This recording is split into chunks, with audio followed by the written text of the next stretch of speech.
اپنے ہاتھوں سے پاک رسول صلی اللہ علیہ وسلم کے دست مبارک کی اس قرآنی رحل کے اوپر پیش کرتے ہوئے کہا، یا رسول اللہ، آپ کی دعاؤں سے مجھ جناب عقیل علیہ السلام کو ابو طالب علیہ السلام کا یہ پوتا خدا نے عطا فرمایا ہے،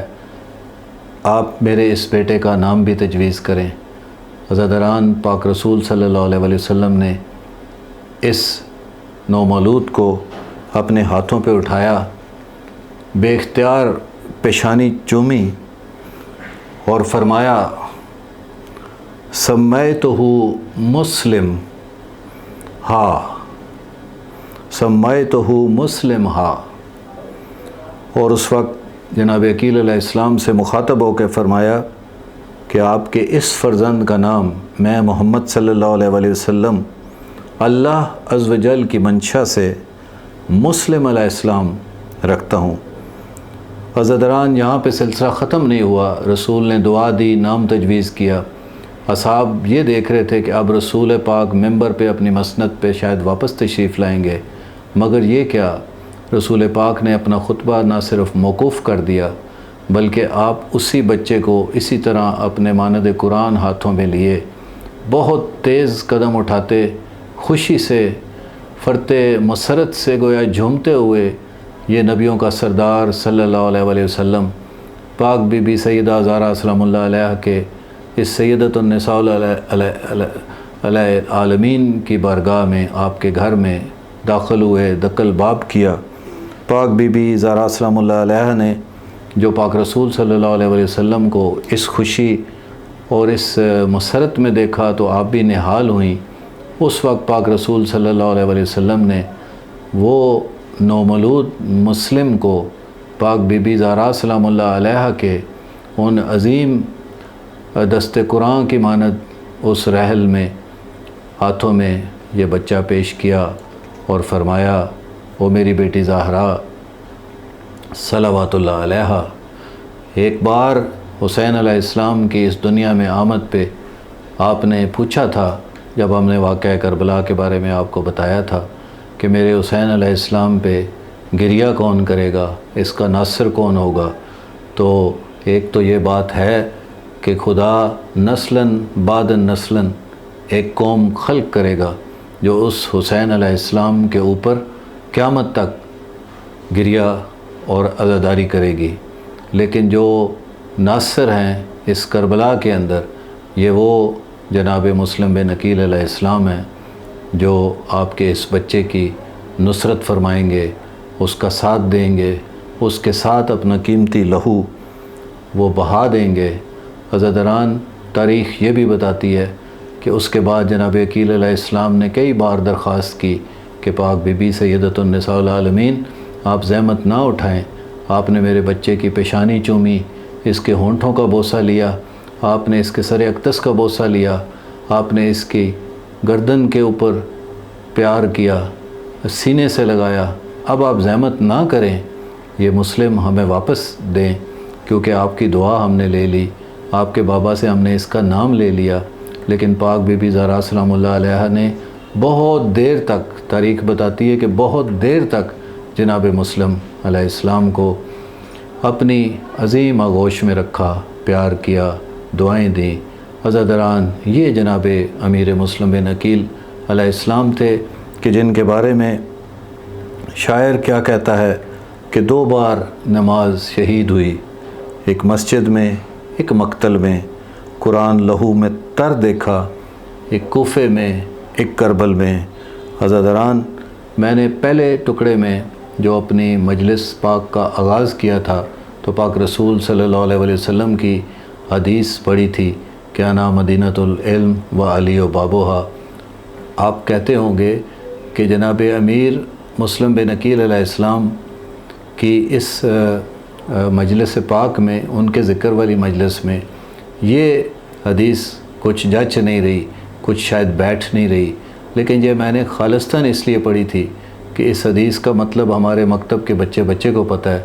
کہ جس میں پاک رسول صلی اللہ علیہ وسلم نے فرمایا کہ میں علم کا شہر ہوں اور علی اس کا دروازہ ہیں۔ عزاداران، علامہ مہدی لکھنوی آغا صاحب جو ہیں، انہوں نے اسی حدیث کے پیرائے میں یہ استنباط و استخراج کیا کہ اگر جناب مسلم اور جناب حسین علیہ السلام کا ریلیشن شپ دیکھنا ہو اور اس کے بارے میں کوئی حدیث ہوتی تو جس طرح انا مدینۃ العلم و علی و بابوہا کہ میں محمد صلی اللہ علیہ وسلم شہر مدینہ ہوں اور شہر علم ہوں اور علی اس کا دروازہ ہیں، تو آپ فرماتے ہیں علامہ صاحب کہ پھر ان کے جو تعلق ہے اس کے حوالے سے یہ حدیث گویا یوں ہوتی کہ حسین علیہ السلام دکھوں کا شہر ہیں اور جناب امیر مسلم بن عقیل علیہ السلام اس دکھوں کے شہر کا گویا دروازہ ہیں۔ جی ہاں عزاداران، یہ دکھ تھے، یہ وہ دکھ تھے جو آپ سب جانتے ہیں کہ جب 15 رمضان کو حسین بادشاہ نے سرکار امیر مسلم بن عقیل علیہ السلام کو اپنا سفیر نامزد کیا تو اس وقت تک تاریخ یہ دیکھ چکی تھی کہ 28 رجب سے جب یہ نواب کربلا مدینہ شریف سے رخصت لے کے ایک روانگی کر چکا تھا، اپنے تمام اجداد سے رخصت ہو چکی تھی، پاک پیغمبر سے رخصت ہو چکی تھی صلی اللہ علیہ وسلم سے، پاک علی بادشاہ سے گویا رخصت تھی، پاک حسن بادشاہ سے گویا رخصت تھی، اور پاک بی بی زہرا سلام اللہ علیہ اور دیگر خانوادہ سے، وہ بنو ہاشم کا جو حویلیاں تھیں وہ اب سنسان تھیں۔ 28 رجب کے بعد جب آپ مکہ میں آئے تو 4 مہینے مولا امام حسین علیہ السلام نے مکہ میں قیام فرمایا۔ اس دوران لگ بھگ 30,000 کوفیوں نے یہ خطوط لکھے تھے اور آخری 600 خطوط 10 رمضان کو موصول ہوئے۔ ہر خط کا عزاداران مضمون کا جو خلاصہ تھا وہ یہی تھا کہ حسین علیہ السلام آپ کوفہ تشریف لائیں، اگر آپ علیہ السلام نہ آئے تو روز محشر آپ علیہ السلام کے نانا رسول صلی اللہ علیہ وسلم سے ہم اس کی شکایت کریں گے۔ بس عزاداران، حجت کو تمام کرنے کے لیے نامزدگی ہوئی 15 رمضان کو وکیل اور سفیر حسین ابن علی علیہ السلام کی جناب امیر مسلم بن عقیل علیہ السلام کی شکل میں، اور آپ نے جناب محمد ابراہیم اپنے بچوں کو ہمراہ لیا۔ 20 دن کا سفر اور 5 شوال کو آپ وارد کوفہ ہوئے، بنو تمیم کے محلے میں پہنچے۔ کوفہ میں کوئی لگ بھگ 1000 محلے تھے، 77 میل کا یہ علاقہ ہے کوفے کا، اور جناب مختار کے پاس قیام، پہلی رات 100 سرداروں کا جناب مسلم علیہ السلام کی بیعت کرنا، اور 25,000 لوگوں نے کچھ دنوں میں بیعت کی۔ جناب مسلم علیہ السلام نے لہٰذا پاک حسین بادشاہ کو خط لکھا، مولا کوفیوں نے آپ کے وکیل اور سفیر کی حیثیت سے میری بیعت کر لی ہے، آپ جلد از جلد کوفہ تشریف لائیں۔ جناب مسلم نے لگ بھگ 66 دن کوفہ میں قیام فرمایا، اور اس دوران 4 جگہ آپ جناب ہانی، جناب سلمان بن سعود خزائی اور مسلم اوسجہ کی جگہ آپ نے قیام فرمایا۔ 44 سے 46 دن مسلم علیہ السلام کے بخت بلند تھے، کیونکہ کوفی جوک در جوک شامل کارواں ہو رہے تھے۔ بیت میں اب جو نمبر تھا کوفیوں کا وہ 80,000 تک جا پہنچا تھا۔ حسین علیہ السلام بھی مسلم کا خط پا کر کوفے کو روانہ ہو گئے، مگر پھر کوفے کے گورنر کو یزید لانتی پلیت نے 29 زکوٰۃ کو تبدیل کر دیا اور نعمان بن بشیر کی جگہ ابن زیاد لانتی کو گورنر کوفہ نامزد کیا۔ بس عزاداران، یہاں سے سلسلہ ایسا چلا کہ جب 9 ذی الحج کی شام کو آخری نماز مغربین میں جب سلام سے نماز کو مکمل کیا تو جناب مسلم بن عقیل کیا دیکھتے ہیں کہ اب کوئی نمازی ساتھ نہیں تھا، معصوم بچے تھے کہ جن کو قاضی شورا کے دروازے پہ اس تاکید کے ساتھ ٹھہرایا کہ عید قریب ہے، لہٰذا ان کو مدینے روانہ کر دینا، اور اس کے بعد آپ ایک مومنہ کہ جو سیدانیوں کی پرانی وہ مدینہ میں شاگرد تھی، اس کے ہاں کسی طرح آپ پہنچ گئے۔ آپ سب وہ واقعات جانتے ہیں۔